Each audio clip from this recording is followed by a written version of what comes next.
Hello everyone, this is Pooja and I welcome you all to our YouTube channel Fearless Minds.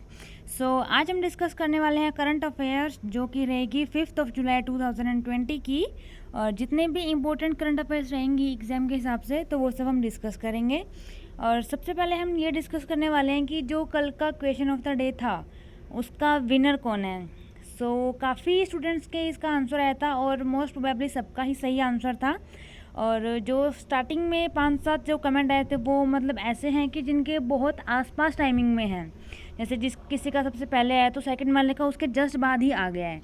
तो इसमें आप ये मत सोचेगा कि यार थोड़ा सा मैं लेट हो गया। तो देखिए क्या होता है कि अगर आपने चैनल को सब्सक्राइब किया हुआ है ना तो उस अगर सब्सक्राइब करने के बाद एक बेल आइकन है, आप उसको प्रेस करेंगे तो क्या होगा, जैसे ही वीडियो अपलोड होगी ना तो आपके पास उसका नोटिफिकेशन आ जाएगा। इसलिए आपको बार बार बोला जाता है कि आप क्या कीजिएगा, सब्सक्राइब कर लो उसको, चैनल को, उसके बाद बेल आइकन को प्रेस कर लो ताकि आपको नोटिफिकेशन जल्दी से जल्दी मिल जाए और आप जल्दी से कमेंट कर सकें और आपका नाम वीडियो में आ सके। देखते हैं आज के पहले 2 विनर्स कौन कौन हैं। और इन दोनों का टाइम बिल्कुल पास था, ज़्यादा डिफरेंस नहीं है इनके टाइम में। तो देखते हैं चलिए कौन है। Winner of the question of the day है मिस्टर नवीन। तो नवीन जी का आंसर सबसे पहले आया था और वीडियो अपलोड करने के जस्ट बाद ही इनका आंसर आ गया था जैसे इन्होंने क्वेश्चन ऑफ द डे पढ़ा। और इनका जवाब बिल्कुल सही है, बिल्कुल सही उन्होंने उनका आंसर दिया है। उसके बाद जैसे ही इनका कमेंट आया है, उनके कमेंट के थोड़ी सी देर बाद ही मिस्टर दीक्षांत का भी कमेंट आ गया और उनका आंसर भी बिल्कुल सही था। फर्स्ट विनर है वो मिस्टर नवीन है और सेकंड विनर मिस्टर दीक्षांत है। मिस्टर दीक्षांत मायूस नहीं होना, अगली बार आप थोड़ा जल्दी कोशिश कीजिएगा, आपका नाम फर्स्ट नंबर पे आएगा, ठीक है। घबराने की बात नहीं है, अगली बार अच्छे से थोड़ा सा जल्दी कोशिश करना। कॉन्ग्रेचुलेशंस मिस्टर नवीन, आप फर्स्ट आए हैं एंड सेकंड पे है मिस्टर दीक्षांत।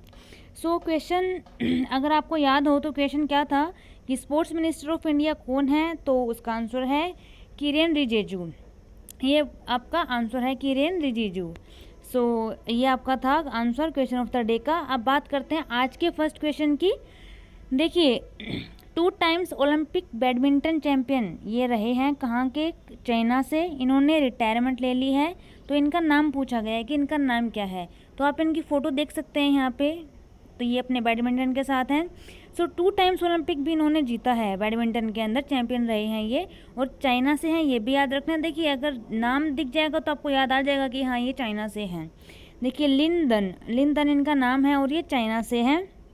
तो नाम से भी आप देख सकते हो चाइना से, और चाइना का होगा तो आप नाम से भी पहचान लोगे कि लिंदन है, कि ये क्या है, चाइना के बैडमिंटन प्लेयर हैं जिन्होंने अभी रिटायरमेंट ले ली है।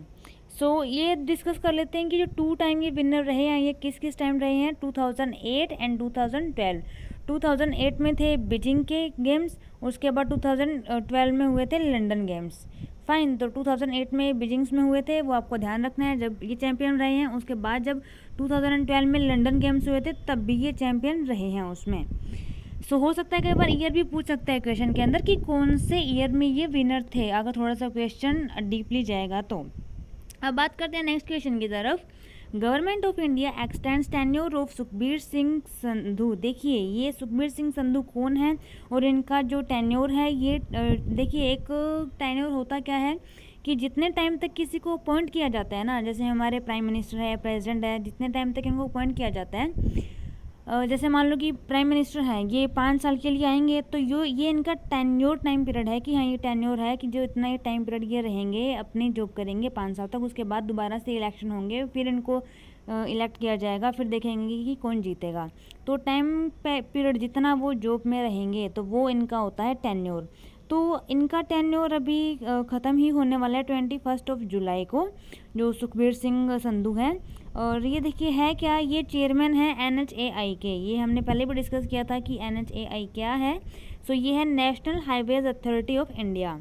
Fine, national highways authority of India इसकी फुल फॉर्म है और इसके ये चेयरमैन हैं। और ये इनको एक्सटेंड कितने टाइम तक किया गया है, 6 मंथ्स के लिए। ये आप अच्छे से याद रखेंगे, अगर पेपर में ये भी पूछा जा सकता है कि ये इनका टेन्योर एक्सटेंड तो हो गया लेकिन कितने टाइम के लिए एक्सटेंड हुआ है, ये 6 मंथ्स के लिए एक्सटेंड हुआ है और इनका नाम है सुखबीर सिंह संधू। ठीक है, समझ गए, स से सुखबीर, स से 6, ठीक है। अब बात करते हैं आगे नेक्स्ट क्वेश्चन की तरफ। देखिए ये क्वेश्चन क्या बोलता है कि जो ड्रग डिस्कवरी हैकाथन है ये 2020 वाला जो लॉन्च हुआ है, लॉन्च्ड बाय, देखिए अब ड्रग से रिलेटेड जहाँ भी बात आएगी तो आप समझ जाएंगे कि यूनियन मिनिस्टर ऑफ एचआरडी। अब एचआरडी के बारे में भी हम डिस्कस कर चुके हैं कि एचआरडी क्या है, और इसके मिनिस्टर भी हमने बहुत बार पढ़ चुके हैं कि यूनियन मिनिस्टर ऑफ एचआरडी क्या है। तो आपको अच्छे से पता होगा कि रमेश पोखरियाल निशंक इसके यूनियन मिनिस्टर हैं। सो ये आपको बस इतना ध्यान रखना है इस क्वेश्चन के अंदर कि ड्रग डिस्कवरी हैकाथन 2020 है, ये लॉन्च किसने किया है। सो ये लॉन्च किया है यूनियन मिनिस्टर फॉर एचआरडी, जो रमेश पोखरियाल निशंक है इन्होंने। और एचआरडी की फुल फॉर्म आपको पता ही होगा, ह्यूमन रिसोर्स डेवलपमेंट है। सो अब बात करते हैं नेक्स्ट क्वेश्चन की तरफ। देखिए ये क्या है, टॉप स्कीम, टीओपी। अब टीओपी की फुल फॉर्म आपने याद रखनी है, आप यहाँ से भी देख सकते हैं, target Olympic podium. Target Olympic podium scheme ये लॉन्च की गई है गवर्नमेंट की तरफ से। किसके लिए लॉन्च किया, बस आप इतना याद कर लीजिएगा। ये लॉन्च की गई है जूनियर एथलीट्स के लिए। जूनियर एथलीट्स आप समझ गए होंगे, एक जूनियर होगा, एक जो सीनियर है, ठीक है। जूनियर्स में एक जैसे लिमिट होती है कि इतने उम्र से कम वाले जूनियर में आएंगे और उससे ऊपर की लिमिट में जो आएंगे वो इनसे सीनियर होंगे। सो जूनियर एथलीट्स के लिए एक स्कीम लॉन्च की गई है जिसका नाम है टॉप स्कीम, और टॉप की फुल फॉर्म है टारगेट ओलंपिक पोडियम। आपको इतना याद रखना है इससे रिलेटेड। सो अब देखिए आगे क्वेश्चन की हम बात करते हैं कि नेक्स्ट क्वेश्चन क्या कहता है, या फिर इसका देखिए ये तो आपने देखा ही होगा कि हमने 2 दिन पहले ही डिस्कस किया है कि फिट है तो हिट है इंडिया वाला हमने डिस्कस किया है। तो ये जो इसका वेबिनार था इसी में ये अनाउंसमेंट कर दी गई है इसकी। सो इसकी जो अनाउंसमेंट है आप देख सकते हैं कि the announcement was made during the fit है तो हिट है फिट इंडिया वेबिनार, ठीक है। तो इसमें ये अनाउंसमेंट कर दी गई थी। आपको बस मतलब इतना डीप तो खैर वो नहीं पूछेगा, ये तो नॉर्मल सा क्वेश्चन है, बस आपको ये याद रखना है कि उसका नाम क्या था। अब देखिए नेक्स्ट क्वेश्चन क्या कहता है कि जो 4 जुलाई को देखिए क्या क्या सेलिब्रेट किया गया था। एक तो ये सेलिब्रेट किया गया कि international day of cooperatives celebrated on 4 जुलाई। आप देख सकते हैं कि कोऑपरेटिव्स का जो डे होता है, कोऑपरेटिव्स इनको बढ़ावा देने के लिए, कोऑपरेटिव्स के अवेयरनेस के लिए ये डे सेलिब्रेट किया जाता है। कब किया जाता है, 4 जुलाई को किया जाता है।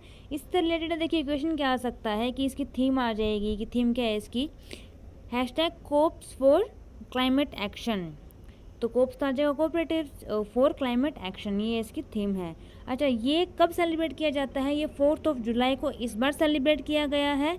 और इस बार क्यों सेलिब्रेट किया गया 4 को ही, देखिए हर साल डिफरेंट डेट होती है। डिफरेंट डेट क्यों होती है, बिकॉज ये हमेशा फर्स्ट जो सैटरडे होता है ना जुलाई का, जो भी फर्स्ट सैटरडे आएगा जुलाई का उसको ही सेलिब्रेट किया जाता है।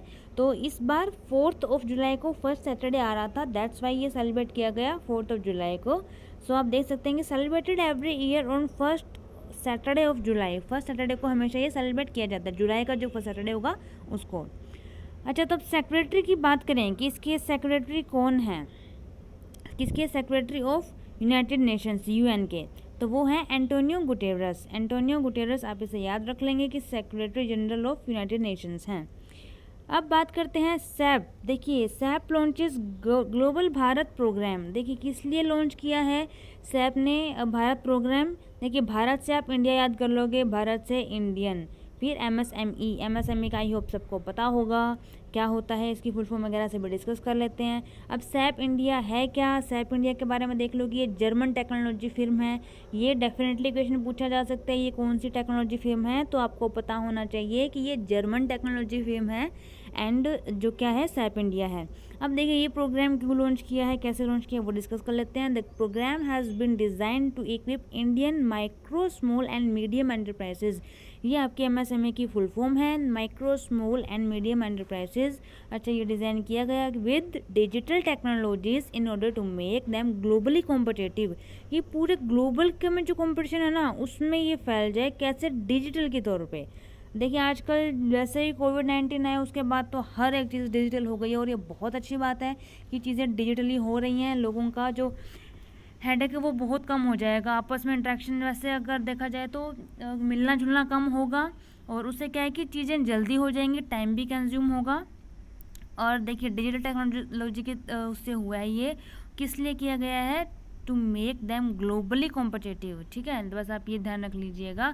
और एमएसएमई की फुल फॉर्म में कई बार पूछ ली जाती है कि फुल फॉर्म क्या है इसकी, तो micro small and medium enterprises इसकी फुल फॉर्म है। सो बात करते हैं नेक्स्ट क्वेश्चन की तरफ। मोस्ट इम्पोर्टेंट क्वेश्चन है ये, डेफिनेटली किसी एग्जाम में पूछा ही जाएगा। देखिए है क्या ये, नटवर्य प्रभाकर पनासिकार रंगभूमि लाइफ टाइम अचीवमेंट पुरस्कार किसको दिया गया है? सो आप देख सकते हैं ये इन्हें दिया गया है। इनका नाम देख लीजिए क्या है, रत्नाकर मतकरी इनका नाम है, रत्नाकर मतकरी। तो आप इससे याद रख लीजिएगा कि जो ये पुरस्कार दिया गया है किसको दिया गया है, रत्नाकर मतकरी को दिया गया है। देखिए नाम भी सेम सेम है ना, ये प्रभाकर रत्नाकर सेम सेम सा नाम है, तो आपको याद आ जाएगा कि जो ये प्रभाकर वाला जो ये अपना अचीवमेंट पुरस्कार था ना, किसको दिया गया है, रत्नाकर मतकरी को। सो अब बात करते हैं नेक्स्ट क्वेश्चन की तरफ। देखिए जो वाइस प्रेसिडेंट ऑफ इंडिया है वेंकैया नायडू, इन्होंने क्या लॉन्च किया है, to launch first Indian social media super app. Definitely देखिए क्यों क्वेश्चन इंपॉर्टेंट बन जाएगा, first Indian social media super app है ना ये, तो डेफिनेटली इस पर क्वेश्चन बन सकता है। इसकी स्पेलिंग ध्यान से देख लीजिएगा, ये एलिमेंट्स ELEMENTS नहीं है, ELYMENTS है, ये ध्यान रखिएगा इसकी स्पेलिंग, क्योंकि क्वेश्चन में आपको वो डेफिनेटली ऐसे दो ऑप्शन दे देगा जिसमें ELEMENTS भी ऑप्शन में होगा और सेकंड ऑप्शन होगा ELYMENTS। तो आपने ध्यान से देखना कि स्पेलिंग कौन सी है।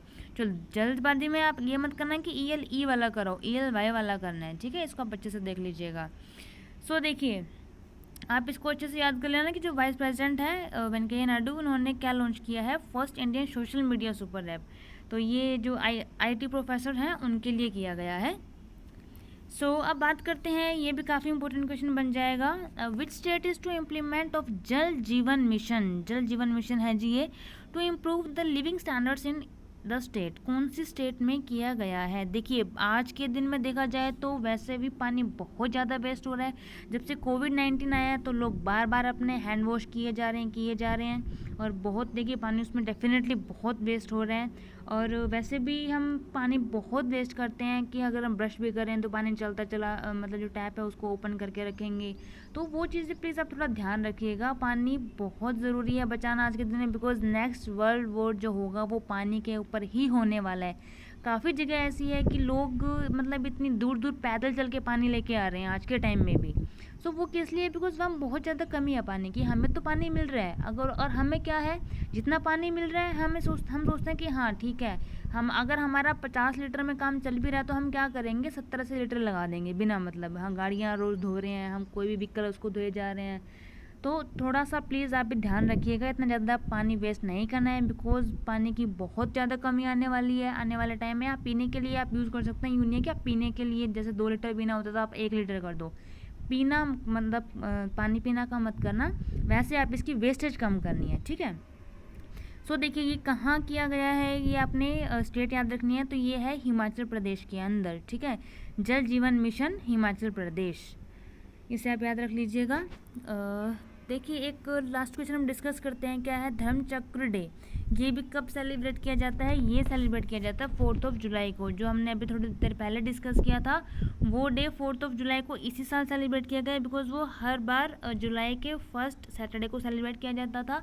लेकिन धर्मचक्र डे जो है ये 4 जुलाई को सेलिब्रेट किया जाता है। अभी रिसेंट में काफ़ी न्यूज़ में रहा है ये, प्रेसिडेंट की तरफ से भी, प्राइम मिनिस्टर अपने जो नरेंद्र मोदी है उनकी तरफ से भी। So question of the day आपका यही इसी से रिलेटेड होगा। और क्वेश्चन ऑफ द डे आज का क्या है, Y this day is celebrated. तो इस डे को क्यों सेलिब्रेट किया जाता है, तो आपको वो रीज़न लिखना है कमेंट बॉक्स में, और जिसका भी आंसर सही होगा तो उसका नाम नेक्स्ट वीडियो में लिया जाएगा। और जल्दी से जल्दी आपको कमेंट करना है। कई बार देखो क्या होता है कि आप सोचते हैं कि मैं वीडियो तो अभी देख ली है, चलो आंसर तो मैं शाम तक कर दूंगा या शाम तक कर दूंगी, तो ऐसा नहीं है। जैसे ही आपको लगता है कि हाँ मेरे को इसका आंसर आता है, तो आप इस पर थोड़ा, अगर आपको नहीं आता आंसर तो आप थोड़ा वर्क कीजिएगा, थोड़े न्यूज़ इससे रिलेटेड आप पढ़िए कि ये न्यूज़ में क्यों आया है आजकल, ठीक है। तो प्राइम मिनिस्टर और प्रेसिडेंट की तरफ से भी काफ़ी न्यूज़ में रहा है ये डे, और पिछले कुछ दिनों से न्यूज़ में चल रहा है ये वाला दिन। सो न्यूज़ ये करंट अफेयर्स में डेफिनेटली पूछा भी जा सकता है किसी न किसी एग्जाम में। सो आप कमेंट बॉक्स में जल्दी से जल्दी करके बता दीजिएगा कि इसका आंसर क्या आएगा। Why this day celebrated, Dharmachakra day किस लिए सेलिब्रेट किया जाता है, आपने ये बताना है। सो अभी मिलते हैं नेक्स्ट वीडियो में। और जिसने भी अब तक मेरा चैनल लाइक और सब्सक्राइब नहीं किया है वो प्लीज़ लाइक भी कर दीजिएगा और सब्सक्राइब भी कर देना उसको। और अगर कोई भी आपको इशू है, कोई भी आपको लगता है कि हाँ कोई डाउट रहता है, जितने भी हमने करंट अफेयर्स डिस्कस किया, या फिर अपनी तरफ से आपको कोई क्वेश्चन लगता है कि आपकी कुछ क्वेरी है, तो आप बेझिझक अपनी जो ये कमेंट बॉक्स है वीडियो का, उसमें आप कमेंट करके पूछ सकते हैं। कोई भी डाउट हो आपका वो क्लियर हो जाएगा, बेशक वो करंट से रिलेटेड हो या स्टैटिक जी के हो कोई भी, और या फिर वैदिक मैथ्स हो, रीजनिंग हो, उसकी क्लासेस भी हम ले रहे हैं। तो उससे रिलेटेड भी अगर कोई भी डाउट आपको हो तो आप कमेंट बॉक्स में कर सकते हैं, तो आपका क्वेश्चन जो है वो सॉल्व कर दिया जाएगा। सो मिलते हैं कल की वीडियो में, तब तक हंसते रहिए, मुस्कुराते रहिए और देखते रहिए fearless minds. Thank you so much.